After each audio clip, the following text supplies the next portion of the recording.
ರಾಜ್ಯದಲ್ಲಿ ಕೋಲಾಹಲಕ್ಕೆ ಕಾರಣ ಆಗಿರುವಂತಹ ಹನಿ ಟ್ರ್ಯಾಪ್ ಯತ್ನ ಕೇಸ್ಗೆ ಸಂಬಂಧಪಟ್ಟಂತೆ ಸ್ಫೋಟಕ ಹೇಳಿಕೆಗಳನ್ನು ಕೊಟ್ಟಿದ್ದಾರೆ. ಪಬ್ಲಿಕ್ ಟಿವಿ ಜೊತೆಗೆ ಮಾತನಾಡ್ತಾ ರಾಜೇಂದ್ರ ರಾಜಣ್ಣ ಹಾಗೂ KN ರಾಜಣ್ಣ ಇಬ್ಬರೂ ಕೂಡ ತಮ್ಮ ಅಭಿಪ್ರಾಯವನ್ನು ಹಂಚಿಕೊಂಡಿದ್ದಾರೆ. ಜೊತೆಗೆ ಏನ್ ಆಕ್ಚುಲಿ ಇನ್ಸಿಡೆಂಟ್ ಆಗಿತ್ತು ಅನ್ನೋದನ್ನ ಕೂಡ ವಿವರಿಸುವ ಪ್ರಯತ್ನವನ್ನು ಮಾಡಿದ್ದಾರೆ. ಈ ಹನಿ ಪ್ರಕರಣದ ಹಾನಿ ಎಷ್ಟರ ಮಟ್ಟಿಗೆ ಕಾಂಗ್ರೆಸ್ಗೆ ಆಗುತ್ತೆ ಅನ್ನುವಂತಹ ಪ್ರಶ್ನೆ ಇದೆ. ಬೆಂಗಳೂರಿನ ಸರ್ಕಾರಿ ಬಂಗಲೆ ಮತ್ತು ಮಧುಗಿರಿಯಲ್ಲಿ ಹನಿ ಟ್ರ್ಯಾಪ್ಗೆ ಯತ್ನಗಳಾಗಿತ್ತಂತೆ.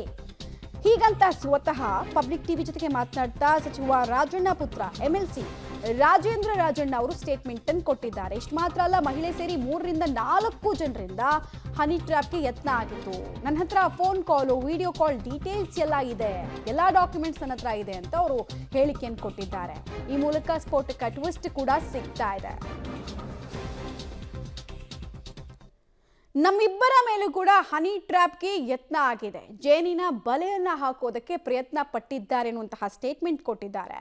ಪ್ರಮುಖವಾಗಿ ದಲಿತ ನಾಯಕರಿಗೆ ಟಾರ್ಗೆಟ್ ಎಲ್ಲ ಬೇಡ, ಹನಿ ಟ್ರ್ಯಾಪ್ ಬಗ್ಗೆ CMಗೆ ದಾಖಲೆಯನ್ನು ಕೊಟ್ಟಿದ್ದೀನಿ, DGಗೆ ದೂರು ಕೊಡುವಂತ CM ಹೇಳಿದ್ದಾರೆ. ವಕೀಲರ ಸಲಹೆಯನ್ನು ಪಡೆದು ಮುಂದಿನ ಹೆಜ್ಜೆಯನ್ನು ಇಡ್ತೀನಿ ಅಂತ ಹೇಳಿದ್ದಾರೆ. ಆದಷ್ಟು ಬೇಗ ಹೈಕಮಾಂಡ್ಗೂ ಈ ವಿಚಾರದಲ್ಲಿ ದೂರು ಕೊಡ್ತೀನಿ ಅಂತ ಪಬ್ಲಿಕ್ ಟಿವಿಗೆ ಸಚಿವ ರಾಜಣ್ಣ ಪುತ್ರ MLC ರಾಜೇಂದ್ರ ರಾಜಣ್ಣ ಅವರು ಸ್ಟೇಟ್ಮೆಂಟ್ ಅನ್ನು ಕೊಟ್ಟಿದ್ದಾರೆ. ಇಲ್ಲಿ ತನಕ ಯಾಕೆ ಕಂಪ್ಲೇಂಟ್ ಅನ್ನು ಕೊಡ್ತಾ ಇಲ್ಲ ಅನ್ನೋ ಪ್ರಶ್ನೆಗಳು ಕೂಡ ಇತ್ತು. ಘಟನೆ ಆಗಿ ಇನ್ನೇನು ಸೆಷನ್ ಮುಗಿಯುವಂತಹ ಹಿಂದಿನ ವಿಚಾರ ಪ್ರಸ್ತಾಪಕ್ಕೆ ಕೈಗೆತ್ತಿಕೊಳ್ಳಾಯಿತು. ಅದಾದ ನಂತರ ಕಂಪ್ಲೇಂಟ್ ಇನ್ನೂ ಕೊಟ್ಟಿಲ್ಲ. ಇವರು ಕಂಪ್ಲೇಂಟ್ ಕೊಡೋ ತನಕ ಅದನ್ನ ಸುಮೋಟೋ ಆಗಿ ಕೇಸ್ ದಾಖಲಿಸಿಕೊಳ್ಳೋದಕ್ಕೆ ಸಾಧ್ಯ ಇಲ್ಲ. ಸೊ ಯಾವಾಗ ಕೊಡ್ತಾರೆ ಅನ್ನೋ ಪ್ರಶ್ನೆಗೂ ಕೂಡ ಅವರು ಉತ್ತರವನ್ನ ಕೊಟ್ಟಿದ್ದಾರೆ.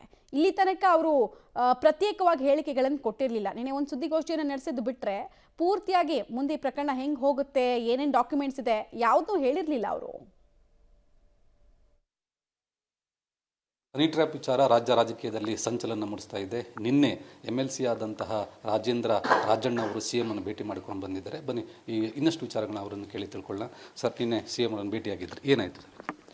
ನಿನ್ನೆ ನಾನು ಮುಖ್ಯಮಂತ್ರಿಗಳನ್ನ ಟೈಮ್ ಕೊಟ್ಟಿದ್ರು. ನಿನ್ನೆ ಸಂಜೆ 6 ಗಂಟೆಗೆ ಬರೋಕ್ಕೆ ಹೇಳಿದ್ರು. ನಿನ್ನೆ ಸಂಜೆ 6 ಗಂಟೆಗೆ ಮುಖ್ಯಮಂತ್ರಿಗಳನ್ನ ಭೇಟಿ ಮಾಡಿದ್ದೀನಿ. ಭೇಟಿ ಮಾಡಿ ಏನೆಲ್ಲ ಈ ವಿಚಾರದಲ್ಲಿ ನನ್ನ ಮೇಲಿರ್ಬೋದು, ತಂದೆಯವ್ರ ಮೇಲಿರ್ಬೋದು ಮಾತನ್ನು ನಾನು ಮುಖ್ಯಮಂತ್ರಿಗಳಿಗೆ ಗಮನಕ್ಕೆ ತಂದೆ. ಒಂದು ಅರ್ಧ ಗಂಟೆಗಿಂತ ಹೆಚ್ಚು ಕಾಲ ಏನೆಲ್ಲ ಆಯಿತು, ಯಾವ ರೀತಿ ಮಾಡೋಕ್ಕೆ ಪ್ರಯತ್ನ ಮಾಡ್ತಿದ್ರು, ಯಾರು ಮಾಡಿದ್ದಾರೆ ಅನ್ನೋವಂಥದ್ದಲ್ಲ, ಬಟ್ ಯಾಕೆ ಮಾಡ್ತಾ ಇದ್ದಾರೆ ಅನ್ನೋದು ಗೊತ್ತಿಲ್ಲ.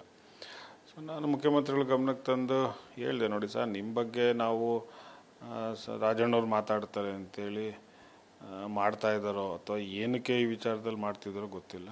ಸೊ ಅದರಿಂದ ಒಬ್ಬ ಹಿಂದುಳಿದ ಒಬ್ಬ ದಲಿತನ ಮೇಲೆ ಈ ಥರ ಆಗುವಂಥದ್ದು ನಡೀತಾ ಇದೆ, ಶೋಷಣೆಗೆ ನಡೀತಾ ಇದೆ. ಸೊ ಅದರಿಂದ ನೀವೇ ಇದಕ್ಕೆ ನಮಗೆ ರಕ್ಷಣೆ ಕೊಡಬೇಕು ಅಂತ ನಾನು ಮುಖ್ಯಮಂತ್ರಿಗಳ ಗಮನಕ್ಕೆ ತಂದಿದ್ದೀನಿ. ಮತ್ತು ನನ್ನಲ್ಲಿದ್ದಂಥ ಮಾಹಿತಿಗಳನ್ನ ಅವ್ರಿಗೆ ತೋರಿಸಿದ್ದೀನಿ. ನೋಡಿ, ಸೊ ಹಿಂಗಿದೆ, ಈ ಥರ ನಡೆದಿದೆ, ಇದಕ್ಕೆ ನೀವು ಮುಂದಕ್ಕೆ ಇಲ್ಲ ಕಂಪ್ಲೇಂಟ್ ಕೊಡಪ್ಪ ಅಂತ ಹೇಳಿದ್ರು ನಾನು ರೆಡಿ. ಇಲ್ಲ ಆಯ್ತು, ನಾನು ಮುಂದಕ್ಕೆ ಏನೋ ಮಾತಾಡ್ತೀನಿ, ನಂಗೆ ಇನ್ನೂ ಕಾಲಾವಕಾಶ ಬೇಕು ಅಂತ ಹೇಳಿದ್ರು ನಾನು ಕಾಯ್ತೀನಿ ಸರ್, ಏನು ನಮ್ಮದೇನೋ ಇಲ್ಲ. ಬಟ್ ಇದು ನಿಲ್ಲಬೇಕು. ಇದು ಇವತ್ತು ನಮ್ಮ ಮೇಲೆ ಪ್ರಾರಂಭ ಆಗಿರೋದು ನಾಳೆ ಯಾರ ಮೇಲೆ ಆಗೋದಿಲ್ಲ, ಇನ್ನೊಬ್ಬರ ಮೇಲೆ ಆಗ್ಬೋದು. ಸೊ ಅದರಿಂದ ಇದು ನಿಲ್ಲಬೇಕು ಸರ್ ಅಂತ ಹೇಳಿದ್ಮೇಲೆ ಆಯಿತು, ಕಂಪ್ಲೇಂಟ್ ರೆಡಿ ಮಾಡ್ಕೊಂಡು DGಗೆ ಹೋಗಿ ಕೊಡು ಅಂತ ನನ್ನ ಮುಖ್ಯಮಂತ್ರಿಗಳು ಹೇಳಿದ್ದಾರೆ. ನಾನು ಇವತ್ತು ನಾಳೆ ನನ್ನದೇ ಸ್ವಂತ ಹುಡ್ದಬ್ಬ ಇದೆ. ಸೊ ಅದರಿಂದ ನಾನು ನಾಳೆ ಸ್ವಲ್ಪ ಬ್ಯುಸಿ ಇರ್ತೀನಿ.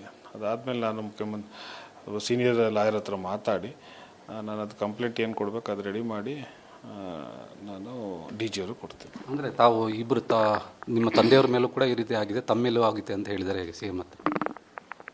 ಹೌದು, ಇಬ್ಬರ ಮೇಲೂ ಆಗಿದೆ, ಆಗ್ತಾಯಿದೆ ಅಂತಲೇ ಹೇಳಿದ್ದು ನಾನು. ಈಗ ಪ್ರಯತ್ನ ಅಂತೂ ಮಾಡಿದ್ದಾರೆ, ಪ್ರಯತ್ನ ಇಲ್ದಲೇ ಏನಿಲ್ಲ.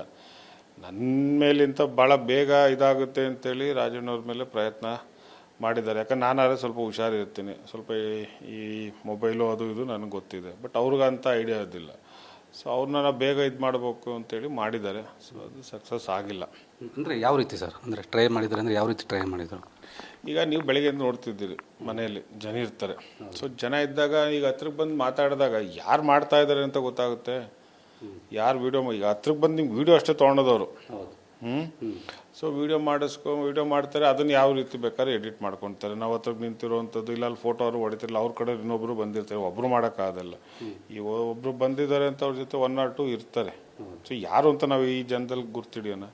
ಆಮೇಲೆ ಯಾರ ಮೇಲೆ ಡೌಟ್ ಪಡೋಕ್ಕಾಗುತ್ತೆ. ಸೊ ಅಂಥ ಸಂದರ್ಭದಲ್ಲಿ ಮಾಡೋದಕ್ಕೆ ಬೆಂಗಳೂರಲ್ಲಿ ಸರ್ಕಾರಿ ಬಂಗ್ಲೆಯಲ್ಲೂ ಮಾಡೋಕ್ಕೆ ಪ್ರಯತ್ನ ಮಾಡಿದ್ದಾರೆ, ಮತ್ತು ಮಧುಗಿರಿಯಲ್ಲೂ ಮಾಡಿದ್ದಾರೆ ಅಂತ ನನಗೆ ಮಾಹಿತಿ ಇರೋವಂಥದ್ದು. ಸೊ ಅದನ್ನು ನಾನು ಅಲ್ಲೂ CC ಕ್ಯಾಮ್ರಾ ಚೆಕ್ ಮಾಡೋಕ್ಕೆ ಪ್ರಯತ್ನ ಮಾಡಿದೆ. ಅಲ್ಲಿ ಅಷ್ಟು ಇದರಲ್ಲಿ ಗೊತ್ತಾಗ್ತಿಲ್ಲ. ಬೆಂಗಳೂರು ಗೆಸ್ಟ್ ಹೌಸಲ್ಲಿ CC ಕ್ಯಾಮ್ರಾ ಇಲ್ಲ. ನಾನು ಭಾಳ ಬೇರೆ ಮಿನಿಸ್ಟ್ರುಗಳ ಮನೆಯಲ್ಲಿ ಇದೆಯಾ ಅಥವಾ ನಮ್ಮ ಮನೇಲಿ ಇಲ್ವಾ ಅಂತ ಚೆಕ್ ಮಾಡಿದೆ, ಎಲ್ಲೂ ಇಲ್ಲ ಅದು.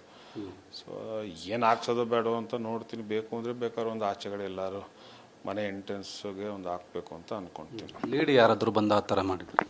ಯಾರು ಅಂತ ಗೊತ್ತಿಲ್ವಲ್ಲ, ಇಡೀನೇ ಬಂದಿರೋದು, ಬಟ್ ಯಾರು ಅಂತ ಗೊತ್ತಿಲ್ಲ. ಸೊ ಅದಕ್ಕೆ ತನಿಖೆ ಆಗಲಿ ಅಂತ ಹೇಳಿ ನಾನು ಮುಖ್ಯಮಂತ್ರಿಗಳು ಗಮನ. ನೀವು ಮುಖಪರಿಚಯ ಮಾಡಿದಾರೆ, ಫೋಟೋ ಗಿಡ ತೋರಿಸಿದ್ರೆ ಅವ್ರದ್ದು ಲೇಡಿ? ನನ್ನ ಹತ್ರ ಲೇಡಿ ಇಲ್ಲ, ನನಗೆ ಬರ್ತಿರೋದು ಫೋನ್ಸ್ ಕಾಲು.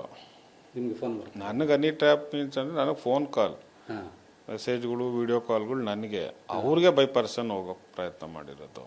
ನನ್ನ ಹತ್ರ ಲೇಡೀಸ್ ಯಾರು ಇಲ್ಲ. ಅಲ್ಲ, ಈಗ ರಾಜಣ್ಣ ಅವರಿಗೆ ಈ ಥರ ಆಗ್ತಾ ಇರೋದು ಅವ್ರ ಗಮನಕ್ಕೆ ಬಂದಿತ್ತಾ ಅಥವಾ ಹೇಗೆ? ಏನು ಇದು ಹನಿ ಟ್ರ್ಯಾಪ್ ವಿಚಾರ ಅಲ್ಲ, ಅವ್ರಿಗೂ ಸ್ವಲ್ಪ ಅದು ಅನಿಸಿದೆ. ಈಗ ಸಹಜವಾಗಿ ಅವ್ರಿಗೆ ಅನಿಸಿದೆ, ಮತ್ತು ಅವ್ರಿಗೂ ಎಲ್ಲ ಬಲ್ಲ ಮೂಲದಲ್ಲಿ ಅವ್ರಿಗೂ ಸ್ವಲ್ಪ ಮಾಹಿತಿ ಬಂದಿದೆ. ಅದಾದಮೇಲೆ ಅವ್ರು ಎತ್ತೆಚ್ಕೊಂಡಿರೋವಂಥದ್ದು. ಸೊ ಮುಂಚೆನೂ ಅವ್ರಿಗೆ ಯಾರೋ ಬರ್ತಾರೆ ಯಾರೋ ಹೋಗ್ತಾರೆ ಅನ್ನೋ ಮಟ್ಟದಲ್ಲಿತ್ತು. ಯಾವಾಗ ಸ್ವಲ್ಪ ಹಿಂಗೇನೋ ನಡೀತಾ ಇದೆ ಅಂತ ಬಂದಂಥ ಸಂದರ್ಭದಲ್ಲಿ ಅವರು ಸ್ವಲ್ಪ ಎತ್ತೆಚ್ಕೊಂಡಿದ್ದಾರೆ. ಅದು ಅಲ್ಲಿಗೆ ಸ್ಟಾಪ್ ಆಗಿದೆ. ಅಂದರೆ 3-4 ಬಾರಿ ಅಟೆಂಪ್ಟ್ ಮಾಡಿದ್ದಾರೆ, ಆವಾಗ ಸ್ವಲ್ಪ ಡೌಟ್ ಬಂತು. ಆಗಿದೆ, 1-2-3 ಬಾರಿ ಅಟೆಂಪ್ಟ್ ಆಗಿದೆ ಅವ್ರ ಮೇಲೆ.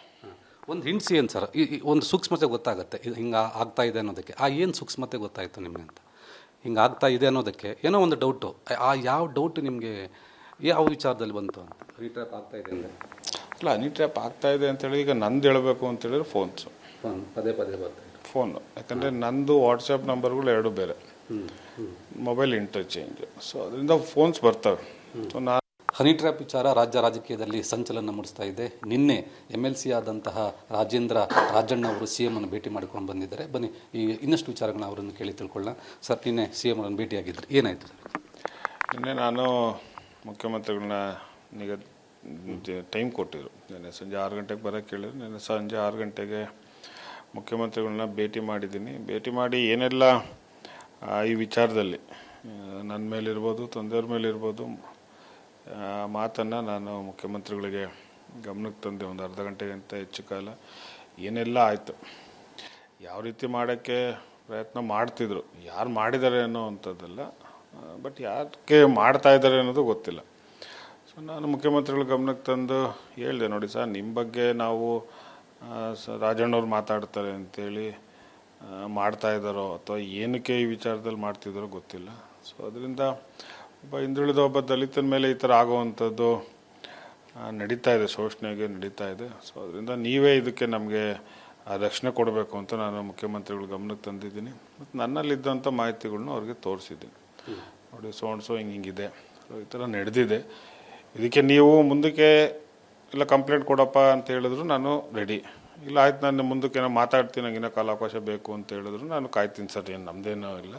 ಬಟ್ ಇದು ನಿಲ್ಲಬೇಕು. ಇದು ಇವತ್ತು ನಮ್ಮ ಮೇಲೆ ಪ್ರಾರಂಭ ಆಗಿರೋದು ನಾಳೆ ಯಾರ ಮೇಲೆ ಆಗೋದಿಲ್ಲ, ಇನ್ನೊಬ್ಬರ ಮೇಲೆ ಆಗ್ಬೋದು. ಸೊ ಅದರಿಂದ ಇದು ನಿಲ್ಲಬೇಕು ಸರ್ ಅಂತ ಹೇಳಿದ್ಮೇಲೆ ಆಯಿತು, ಕಂಪ್ಲೇಂಟ್ ರೆಡಿ ಮಾಡ್ಕೊಂಡು DGಗೆ ಹೋಗಿ ಕೊಡು ಅಂತ ನನ್ನ ಮುಖ್ಯಮಂತ್ರಿಗಳು